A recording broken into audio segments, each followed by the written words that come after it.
Assalomu alaykum aziz qarindoshlar. Bugun 2021-yili 11-oyning 5-kuni juma.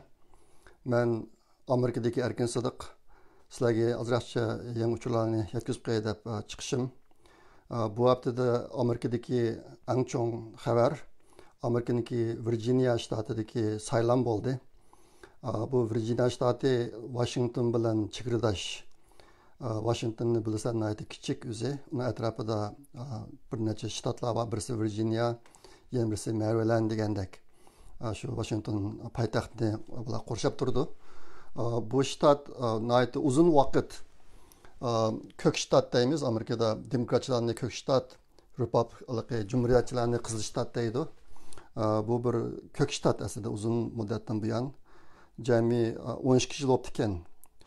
Cumhuriyetçi Partiyanın adamları bu ştatdaki asaslı saylam orqali saylangan huquqlarga o'tirib baxmag'ili 12 yil bo'libdikan. O'tgan haftada o'tkazilgan saylamda 3 cho'ng o'rinni shu nima Cumhuriyetçi Partiyaniki utdi. U shtatdagi birinchi qo'l boshlig'i Glenn Youngkin degan odam bo'ldi. Undan keyin muavin boshlig'i, undan keyin shtatdagi bosh advokati. Shu o'rinniki hammasiga Cumhuriyetchilar saylanibdi. Ondan keyin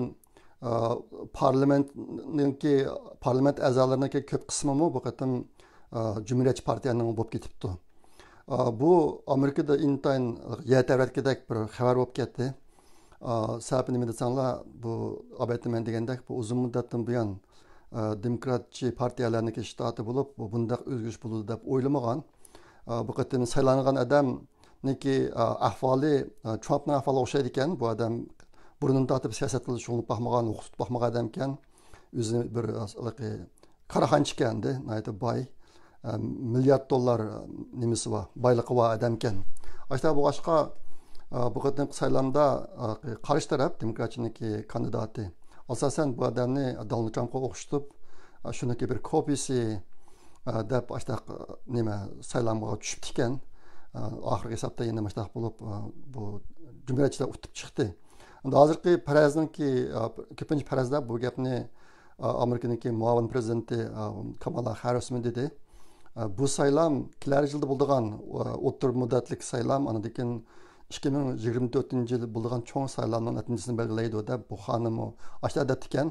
Ashta bo'g'aliq uchun bu bir endi demokratlar uchun bir shum xabar deb deyil, ashta deb qarilyapti. Kelar yil saylamda va 2024-yil saylamlarda Cumhuriyetçiler umumyüzük utup çıkışı mümkün degan parazandi.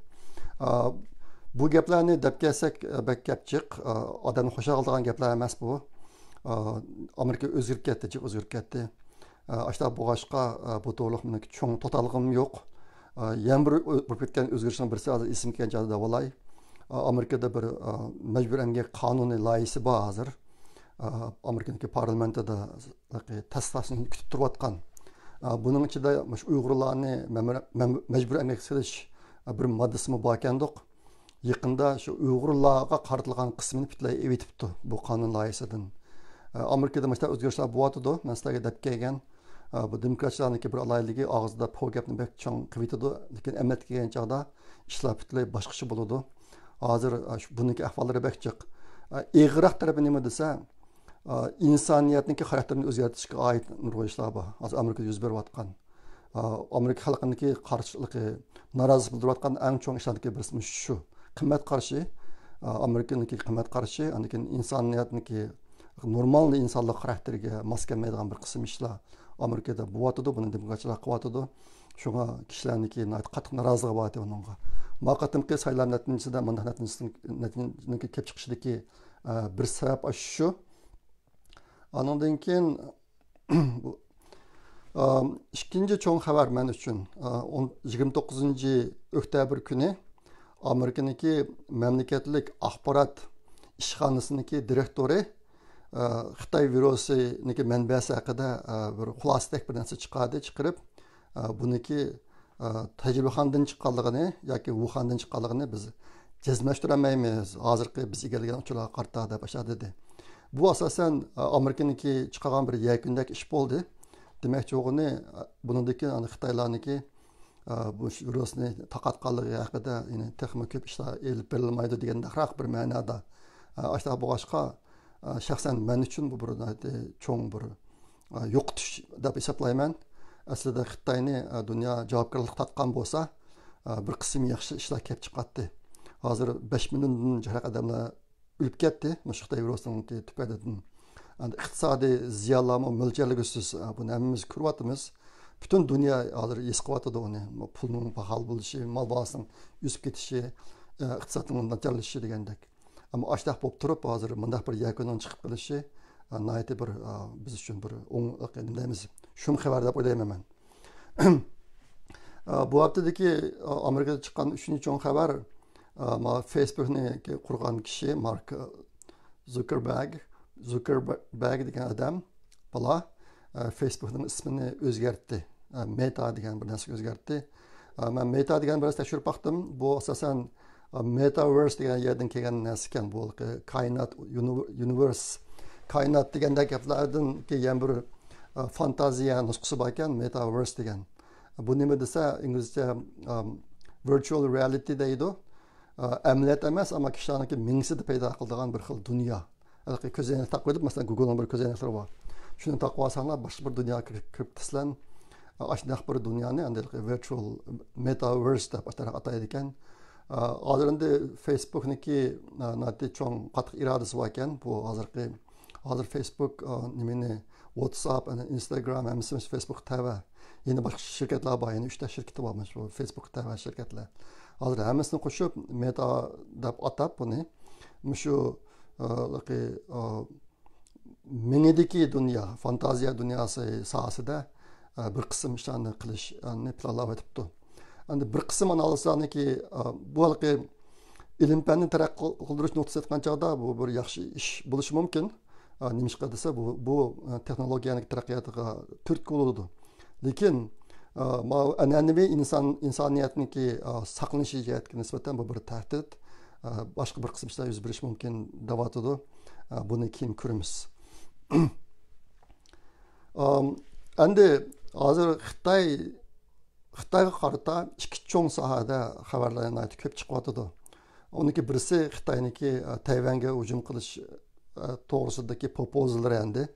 Yaqinda ular Xitoy Janubiy dengizida bir harbiy yanvarni tugatib, hozir Sharqiy Xitoy dengizida yana bir yengini boshladi. Undan boshqa hozir Xitoy davlat ichida askeri o'tkash nihoyatda qattiq elib berilyotdi. Shu Tayvanga yaqin dengiz qirg'og'idagi o'lkalarga askeri o'tkash, qurol o'tkash ishlari nihoyatda ko'p bo'libdi yaqin yoqi.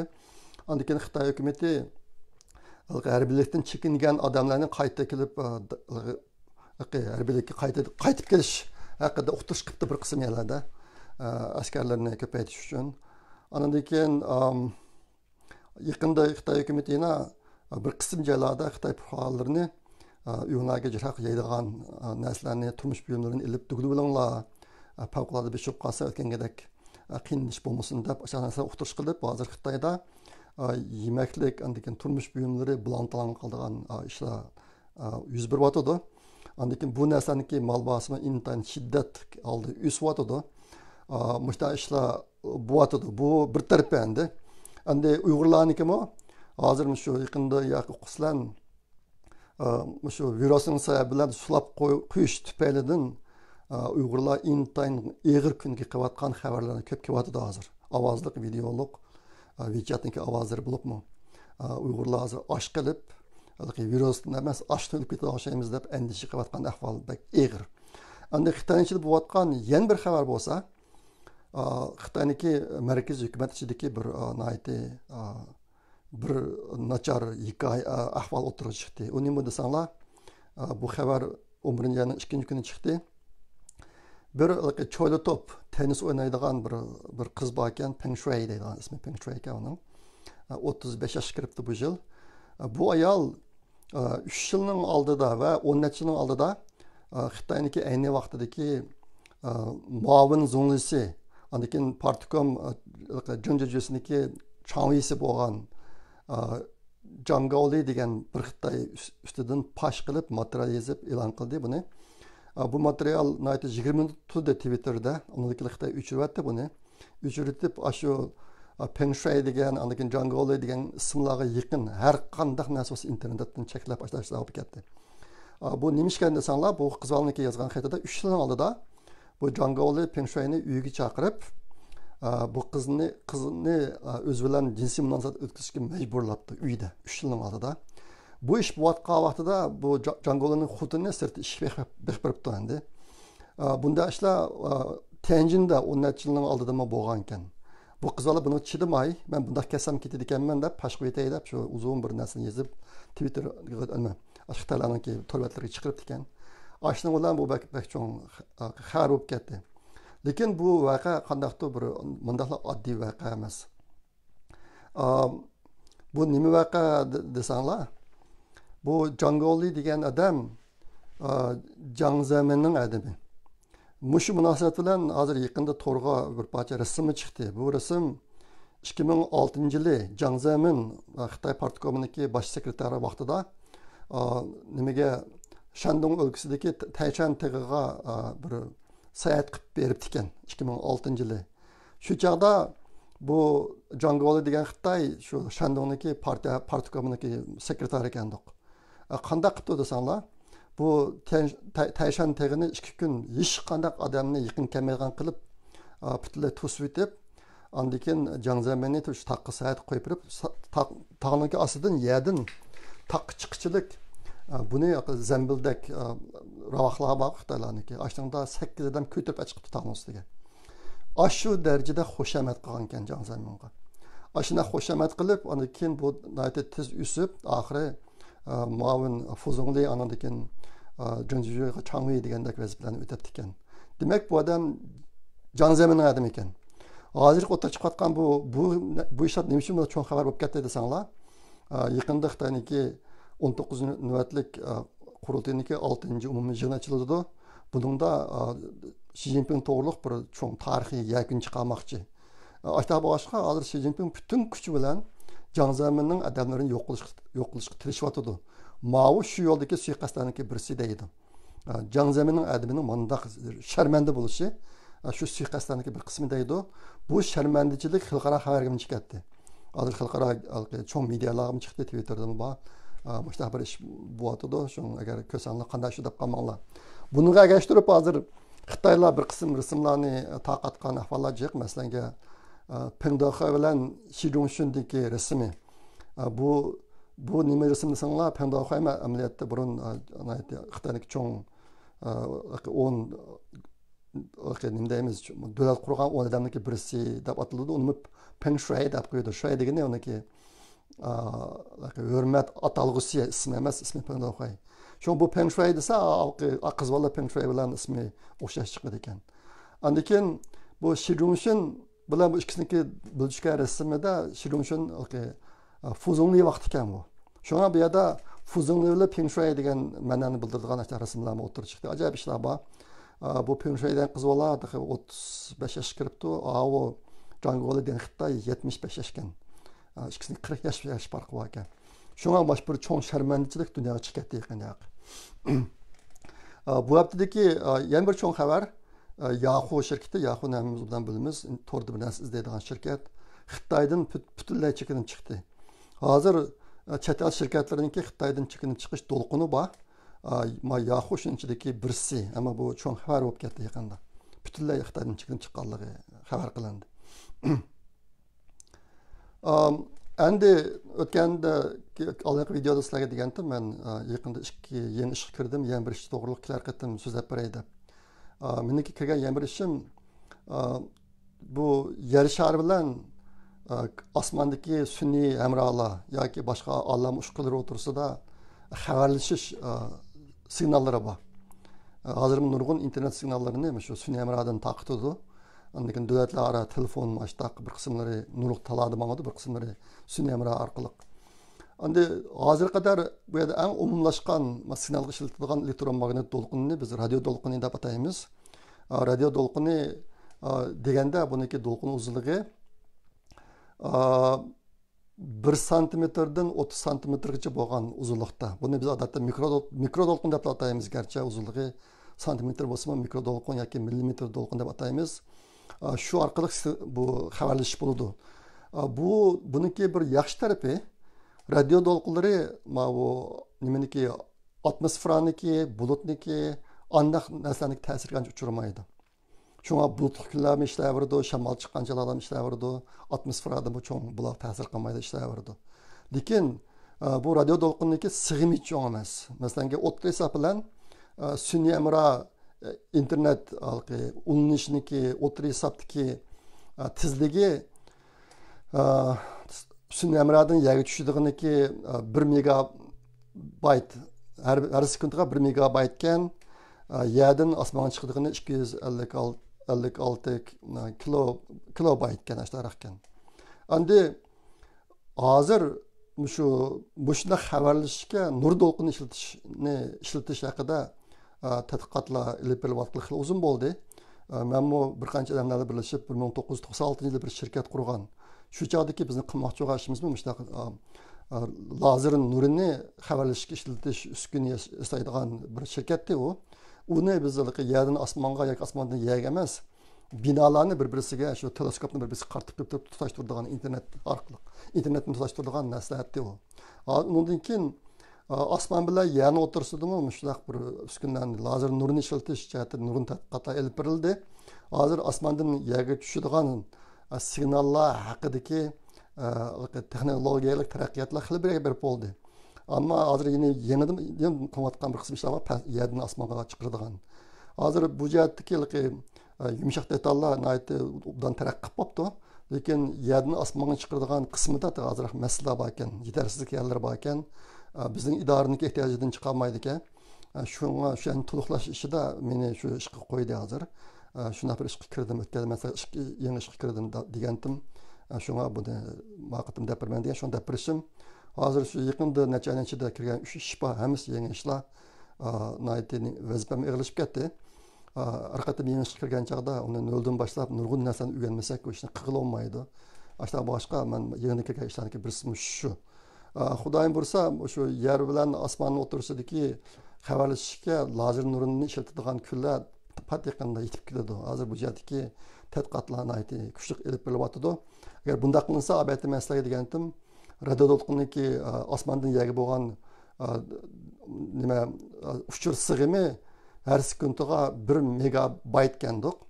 Mana agar lazer nuri ishlasak 10 gigabayt bo'ldi. Buningdan 10 ming tez bo'ladi. Shunga radio to'lqinni biz bir qor mashinaga o'xshasak, bu lazer nuri bir poyezga o'xshaydi. Poyezdning natijasini qo'shganga o'xshaydi. 10 ming kuchli degan gap. Jiq uchurlarni bir vaqtda mo'ndoqli bo'ladi. Endi meniki degan deb qo'ydigan yana bir gapim, men o'tgan haftada 10 kun oldida Facebookda bir yan to'plash ishi boshlagan Uyg'ur Project fondidan. Boshlagan uniki maqsad bizga axborot to'plash ishini qilib berayotgan inlabati ishni yana bir yil uzatsak deb bu ishni boshlagandik. Aslida umid bordik hammamiz, shunga bu ishni boshlagan bo'lmamiz qilmaydik. Lekin natijasi yaxshi bo'lmadi. Hozir 10 kun bo'ldi. 10 kun ichida Facebookda yig'ilgan pul 1559 dollar bo'libdi. Gollandiyadan 2 qarindishimiz 100 eurodan yana qildi. Bunun ichidagi bir qarindishimiz 200 euro yana qilaman degandi. Men yaqinda qilmang, 100 euro qilsangiz bo'ldi, qilmang desam ko'ngil yerim bo'ldi deb 100 euroga tushirib qo'ydim. Sababi bu qarindishimizni men uzun vaqtdan buyon bilaman. Kichik bolalar bor. Muqim kirimi yo'q, turmush intayin nachar. Lekin har qatim yan to'plash ishi bo'lsa yana qiladi. Bu qatimda yana 200 euro qilaman deganda men 100 euro bersangiz bo'ldi deb 100 euro berdi. Yana bir singlimiz 100 euro berdi. Ondan keyin Uyg'ur Project fondiniki torbetadan 150 dollar kirdi ishga odamdan. Ashta kirdi. Ondan keyin chet eldagi yana bir qarindishimiz 500 euro 500 dollar yetkazib berdi bizga. Bu qarindishimizmi ajoyib isli qarindishimiz. Oldin qatimdagi Ramazon vaqtidagi yan to'plashda bizga 6000 dollar bergan. Bu qatim yana 500 dollar berdi. Ashta qilib Muşlarni hamısını yıqqan çağda 2400 dolardan sal aştı. Aslidagi nishon 16000 dollardi. Muşlar bo'g'aliq uchun ikki narsani deb qo'ymoqchi sizlarga. Birisi, yan to'plashni biz shu yashanma kuni kashda to'xtatamiz. Kaliforniya vaqti yashanma kuni kashda Nimishqa degan chog'da buni bu peti to'g'risini hojati qolmaydi endi. Bir dag'alla bir bo'ldi. Ikkinchisi bizniki aslidagi butun proyektni yana bir yil qilish planini o'zgartimiz. Buni konkret qanday o'zgartimiz? Buni men keyin deyman. Qilmoqchi bo'lgan muhim ishlarni qilmoqchi qilib, ondan keyin bu planni boshqacha o'zgartmoqchi.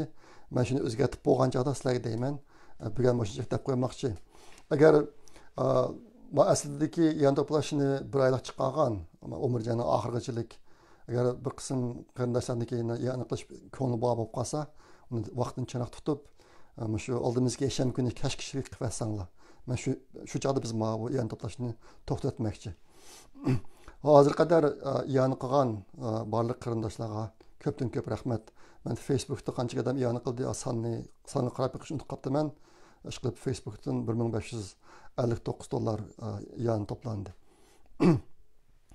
Endi sizlarga deb qo'ydigan yana bir uchur Uyg'ur Project Fondiniki shu Sharq Turkiston Jumhuriyatiniki bayram kuni munosabati bilan sizlarga beradigan ikki sovg'ati bor. Sizlar uchun tayyorlagan. Uning birisi 2 dona kitob. Bu kitob nima desanglar? Sean Roberts'niki bir kitob ati Uyg'urga qarshi urush degan kitob. Bu kitob inglizcha e'lon qilingan. Biz uni Uyg'urchaga tarjima qilib 500 dona nashr qildirib oldik. Bu kitobdan 150 donasi bu qatim Pragada ochilgan Dunyo Uyg'ur qurultayiniki yig'iniga boradi 150 donasi. Qolgani Turkiyada Taklamakan kitobxonasi qo'ymoqchi. Azam baholi sotiladi. Bu kitoblarniki tarjima qilish bu nasrni biz chiqimga qatib kirgizmadik. Biz faqatlamkin kitobni besish haqqi bilan pochtadan o'tib oshib qolsa, pochta haqqi shuni chiqarib olamiz deb ashta qildik. Shunga nihoyat arzon bu kitob. Shu Taklamakandan sotib olsangiz bo'ladi. Bu kitob to'g'riliq bir qancha maqola yozilgan. Bu kitobni tunishtiradigan bizniki vatandan kelgan ba'zi pishqadamlarniki deb bergani menga shu maqolani o'qigandan keyin bu kitob agar vatandagi xalq erkinlikcha yashayotgan bo'lsa, o'zining uyidagi eng muhim kitoblar qatorida qo'yib qo'yilgan kitob bo'lib ekan deb shuna dedi. Bizniki Sharq Turkistonda yaqinqi necha 10 yilning ichida bo'lgan butun fojialar, irqiy qirg'inchilik, Xitoyniki yo'qotish siyosatlari, mushtaslarniki hammasi intayin tafsili bayon qilingan. Shunga bu kitobniki ingliz chiqqani bak yaxshi bo'ldi. Endi Uyg'ur qarindoshlarni bu ishdan xabar qilaylik deb uni kitob qilib chiqardik. Yana bir kitob 100 yillik marafon degan kitob. Bu Xitoyniki Amerikaning o'rniga dunyoviy hukmron bo'lishidagi maxfiy strategiyasi kitobda deyilgani. Buni Michael Pillsbury degan kishi yozgan kitob. Amerikada intayin danqwa 2015 yilda yozilgan. Buni tarjima qilib, kitob qilib biz chiqardik. Bu kitobni soni ko'p emas, 300 dona bostirdik. Dastlabida bu kitob tugab bo'lg'uchilik, Uyg'urlarga qarshi urush degan kitobni sotib olganlarga bu kitobni iyoni qilmoqchi bekaga. Bu qatim Pragada mashtaq bo'ladi. Xudoyim bo'lsa, Taklamakan kitobxonasida ashta qilishga tirishimiz. Shunga bu bir sovg'at sizlar uchun. Andaki yana bir sovg'at sizlarga deb kelayotgan qiz o'g'illarniki bir-birisi bilan loyiq tepish ishiga yordam qilgan bir torbeti yasayapmiz deb. Uni xiljiq mablag' solib, xiljiq odam kuch qo'yib, bir yilda qattiq tirishib bu torbeti oxiri hozir bitdi. Hozir uchuq, uning ismi kalnur.com. Men bilgan bu videodan keyin bu torbetining uchurini chiqarib qo'yman Facebook'a. Shunga shu o'ziga jo'ra tepishda qiynalib qiz yigitlar, xonim, erlar foydalaninglar bundan. Bu yumshoq detal bilan shug'ullangan qarindoshlar obdan biladi. Bunda qilqi cho'ng tipdagi yumshoq detalni yasagan vaqtida eng dastlabida bir qism masalalardan xoli bo'lmaydi. Bu torbetini boshqarayotgan ukalar har vaqt tayyor. Shu torbetidan uchirmoqdog'li bo'ladi. Agar bir masalani sezsanglar, emailda alxatda yozsanglar, buni davomli yaxshilab mangamiz, masala bo'lsa diqqat qilinglar. Undan buni unumli foydalaninglar. Bu shu Uyg'urlarni chet elda saqlab qilish yo'lida Uyg'ur Project Fondi qilgan muhim turlarniki birisi, Xudoyim bo'lsa bu uzun muddat davomlashadi. Bu torbetni ishlatish haqsiz. Onu biz pulga ishlab qildik, lekin ishlatish haqsiz bo'ladi. Shunga bu qandaqdir yolg'izligi burun to'y qilib baxmagan yoshlarchilik qilingan narsa emas. Cho'nglar foydalansa bo'laverdi. Sizningki shaxsiy uchurlaringiz hargiz u yerga chiqmaydi. Uning bir qism rasmiyatlari bor, dasatda bijirdigan. Bo'libmi biz uchurlarniki bexatarligiga kafolat qilish uchun bir qism tadbirlarni qo'llanib shunday yo'l qo'ydik bu ishni. Xudoyim bo'lsa bu ish o'ngishga mangadi. Shunga bundan obdan foydalaninglar. Endi eng oxirdagi bir tema yaqında men Turkiyadagi ikki qarindishimizdan xat topshirib oldim. Ularniki ahvollari o'xshab ketadi bir-birisiga. Men faqat bugun bir singlimizning xatini o'qib bir masalaga oldi bilan undan keyin ajratadigan gapim bor shundayman.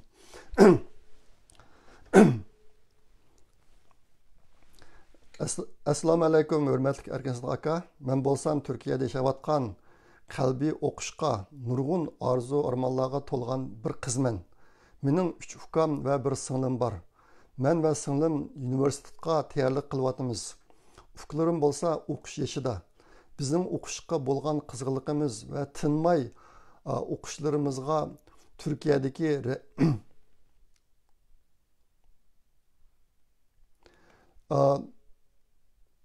bizning o'qishga bo'lgan qizg'inligimiz va tinmay o'qishlarimizga Turkiyadagi rahimsizlikka to'lgan turmush jafosi, musofirchilik dardi va iqtisodiy besim to'salg'i bo'lyotidi. Opam og'riq ayol, salomatligi bizni o'qitishga yer bermaydi. Texi yangilam doktorxonadan davolanib chiqdi. Shunga biz to'limu chorsizlik ichida bu buruqturma turmushda orzularimizni ko'nglimizda saqlab, nima qilishimizni bilolmay yashab keldik. Mayli nimali bo'lmasin, o'qigan kitoblarimizdan, tariximizdan, hozirgi nas basqur kunlarning achchig'idan bo'lsa-mu, o'zimizga tasalli berib, yanalam livimizni tishlab, tirishib o'qib keldik. Ishlab baqdik, tirishib baqdik, lekin yanalam bilimsizligimiz, iqtidorsizlik va kichikligimizdan bo'lsa kerak, ko'ngildagidek bir natijaga erisha olmadik. Mening va ukalarimning qattiq o'quvchisi bor. Turkiya sharoiti shunchalik qattiqlashib ketdiki, qo'sqimiz och qolmaganiga shukr qilib yashaydigan holga yetib qoldik. Bilim olgudak, uni o'ylagudek holimizmi qolmadi. Ammo men yoshligimizni bundaqla ichinishli holda o'tkazishni va ukalarimning bundaq o'tib ketishini xohlamayman.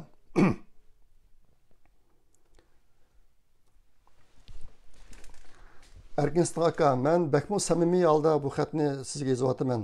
Buni o'qig'ili fursatingiz chiqamdi, chiqmamdi, buni bilmayman. Lekin sizga ehtiyojimiz bor. O'qish uchun bizni qo'llab berishingizga, bizning o'qishlarimizning, orzularimizning, planlarimizning 2-300 dollar pulga bog'lanib, o'qish hayotimizning xonavayron bo'lmasligiga yordam qilishingizga ehtiyojimiz bor. Ukalarimning yotoqliq maktab o'qish haqqi, kichikining yasli o'qish haqqi, bizlarning oliy maktab tayyorlik qilish o'qish chiqimlari bo'lib 300 dollar oyda o'qish qilan iqtisod ketadi ekan. Men bu pulni qandoqla qilay Turkiya hayotida hal qila olmadim. Balkim bir vaqf organlar orqali va yoki boshqa yo'llar orqali yordam qilarmikin degan umidda sizga yozdim. Men bu xatni yozishdan burun ishlab baqdim, tirishib baqdim, tirmishib baqdim. Hargizmi o'rinliq bo'shanlik qilmadim. Dunyoda har turli yo'llarga ishlab kechayotgan shu bir necha 100 dollar bizning o'qishga zar bo'lib turgan qalbimizga malham bo'lib, o'qishlarimizni, hayotimizni ritmga tushirishga foydasi bo'ladi emasmi? Deganlarni bak o'ylab ko'nglim intayin yerim bo'ldi. Erkinson aka, men hargizmi yolg'on gap qilmadim. Men va ukalarimning o'qiydigan yerlari, o'qish chiqimlarini bir-birlab hisoblab chiqarib beralayman. Men faqat yoshligini bilim bilan qurollantirib, ukalarimning bu jaholat dunyosidan qutqizib, ularga qarindoshligimni, dunyoning go'zalligini, qalbiga muhabbatni, insonlarga bo'lgan sevgini o'rnatalsamkan degan umiddaman. Bu qiyinchiligimizga yordamchi bo'lgan bo'lsangiz, buning javobi uchun bütün kuchimizni o'qishga qaratgan va millatimizga töhfa qo'shish uchun texmo tirishgan bo'lardim. Xatmi shundoq. Buningdan 3-4 oy burun bir qarindishimiz chet eldagi Malayziyadagi bir qarindishimiz bilan aloqalashgan. U qarindishimizniki mustaq Turkiyada iqtisodiy jihatdan aytib qiynayotgan qarindoshlarga har oyda ozroqdan yordam qilib ekandik. Keyin men bu ishni Uyg'ur Yar fondidagi Batur Qarxonli inimizga dedim. O'yinimiz, shu inimiz Uyg'ur Yar fondi yaxshi biladigan ashta qiyinchilik va oiladan birini tanishtirdi bizga. Menga men uni Malayziyalik inimizga berdim. Hozir bu oila bilan Malayziyalik inimiz bevosita aloqalashib har oyda ozroqdan yordam qilyotdi. Endi menga xat yozgan singlimizning ahvolini Uyg'ur Yar fondiga degan ular bu bo'yidagi ikki singlimiz bilan uniki bir inisi deyman. İşgallarniki oliy maktabga tayyorlik qilish kursi haqqini olmay bekaga shu Uyg'ur Yar fondi qilayotgan oliy maktabga tayyorlik qilish kursiga haqsiz qatnashtiradigan bo'ldi. Bu bir yerdan bo'ldi. Qog'oz ishini chiqmadik. Endi yana bir qarindishimizim bor, mana qiyinchilik va menga xat yozgan. Degan magapni men deyishimning sabab sizlarga burmi deb kelgan Uyg'ur Project fondiniki o'qish puli qiyinchiligi bor yoki davolanish qiyinchiligi bor jihatdagi qarindoshlarga yordam qila olmaymiz. Bizniki uncha ko'p pulimiz yo'q. Sizlar ko'rib turgandek bizim shu to'plangan iyoni bilan bu ishlarni qilib ketyapmiz hozir. Endi ma gapni bugamayasizlar deb qo'yishimning sabab chet elda yeni mana Turkiyadagi iqtisodiy jihatdan nihoyatda qiyinchilik qilib qolgan qarindoshlarga har oyda ozroqdan yordam qilishni istaydigan qarindoshlar bor bo'lib qolsa, men bilan aloqalashsanglar, men Uyg'ur Yar orqali sizlarni tanishtirib qo'ysam shunday oilalarga. Bu yerda bu ishlar nihoyatda puxta ishlandi. Uyg'ur Yar fondi o'zlari tavsiya qilgan oilaga berib, ularni tekshirib iqtisodiy ahvollarini, ularning degan ahvollariniki rostligini jazmlashtirgandan keyin u oilani sizlarga tanishtiramiz. Ashta bu boshqa bu yerda ishlar nihoyatda puxta ishlandi. Ondan keyin oila bilan sizlarni tanishtirib bo'lgandan keyin biz sizlarni shunga qattiq aralashmaymiz. Uyg'ur Yar fondi aralashmaydi, Uyg'ur Project fondi aralashmaydi. Bu putlar yordam qiladigan shaxs bilan yordam evatgan oilaning o'rtasida ish bo'lib qoladi. Faqat biz o'tirliqda ko'riklan rol o'ynaymiz. Shunga men bu gapni degan mishadlar o'pchilam deb qo'ydim. Ma singlimizga yordam qiladigan odam qarindoshlar bo'lib qolsa yoki boshqa ishlarni istavatganlar bo'lib qolsa aloqalashinglar.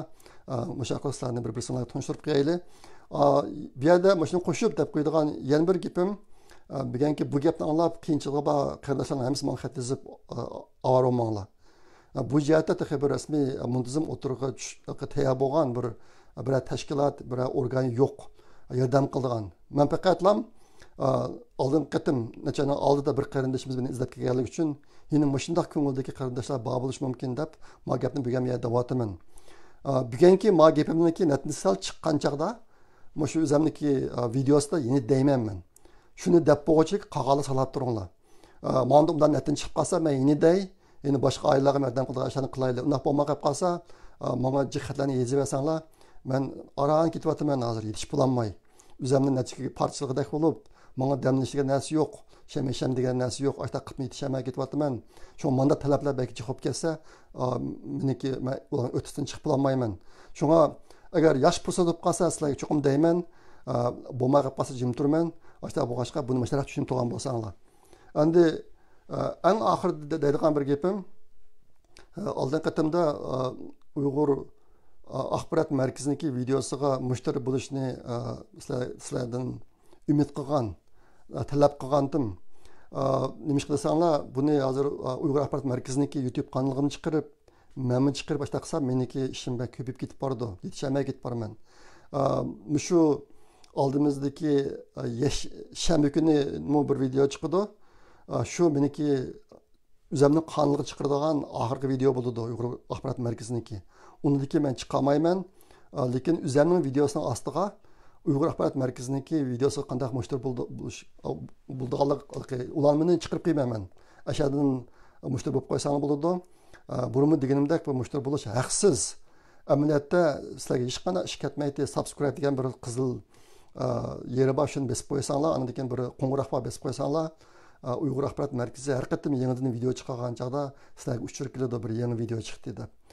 Uni o'zinglar xohlaganlarini tanlab ko'rsanglar bo'ladi.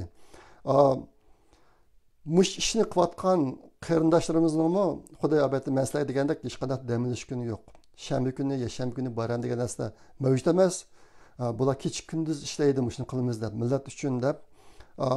Xudoyim bo'lsa yaqinda buni vatan haqidagi xabarlarni inglizcha chiqarish ishini sinab boqamiz. Hozir qadar vatandagi xabarlar ko'p bo'lmagani uchun buni qila olmay qoldik. Muvofiqlikni qilib bo'lish mumkin, bu vaqtda hozir tirishyapmiz. Ishqilib bu qarindoshlar, bu ukalar kecha kunduz millat uchun ishlayman deb ko'p kuchini, vaqtini, zehnini sarf qilib bu ishni qilyotdi. Sizlar faqatlam mushtaril bo'lib qo'ysanglar, o'zinglar xohlagan programmalarni ko'rib qo'ysanglar bo'ladi. O qarindoshlar uchun ko'p ilhom bo'ladi. Shu shanba kundan keyin men o'zimni qonunga qo'ymayman buni. Shunga bo'lsa mushtar bo'lib qolgan bo'lsanglar. Oxirgi bir gap, kelar hafta men safarda bo'laman. Uyda yo'q. Ashta bo'g'ashqa videoni chiqarmayman. Shunga kelar hafta yangi video chiqmaydi. Undan keyingi hafta xudoyim bo'lsa yana chiqarman. Shunga kelar hafta mendan video chiqmaydi deb izlab qolmanglar. Shuni sizlarga deb qo'ydim.